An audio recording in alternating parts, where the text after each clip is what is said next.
It's one of the most photographed buildings on the Gulf Islands, and it sits on one of the prettiest peninsulas on Saturna.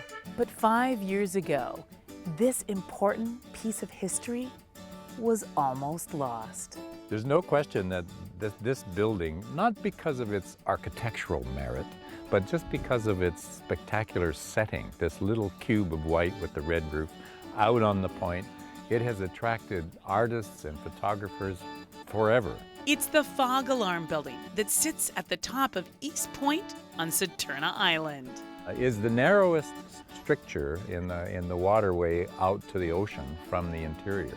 So they needed to have a lighthouse here to help people get around this point and through this narrow pass. The lighthouse was built in 1886, and then in 1937, there was a request from the merchant sailors and fishermen to add a fog alarm. In those days, as you know, there were no other radars or LORAN, and so they had to find their way to East Point. The building was decommissioned in the early 90s and was used for storage until 5 years ago when Parks Canada acquired it as part of the Gulf Islands National Park Reserve. Their focus was on the ecological interest of it, and they started to tear down all the buildings that were here. We could see them starting to approach our dear little fog alarm building, and we did everything we could to get them to hold off while we tried to invent something that we could do with this little building that would make it into a community asset. So the community of Saturna joined forces with Parks Canada to renovate the fog alarm building and convert it into a heritage center so they could share the history and ecology of this magical place. We knew that we could tell stories, and telling stories is something that we have the talent on the island to do that. Today, this beautifully restored red and white building truly has become a center for storytelling. I like learning about it, and I like just how thinking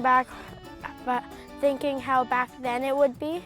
I really learned about the pioneers that had settled here and around these islands, and different people who had named the islands. If you come here and learn about it, then it's more special, you know? Like if you come here and just hang out on the beach, it's not so important. If you learn about it, then it's better. The Saturna Island Foghorn Heritage Centre archives photos and local artifacts. It also has a little gift store filled with locally made products, including photos and paintings of this stunning structure. Well, there's something just very special about it being in this natural environment, and it's such a gorgeous place. Artists love beautiful places, and just this man-made building that sits out here all by itself. There's something poetic about just it being here. If you have never been to East Point in the Gulf Islands National Park Reserve, you absolutely must come. The history, the culture, the beauty, the marine life. It's spectacular. From Saturna Island, I'm Elgersma for Big Summer.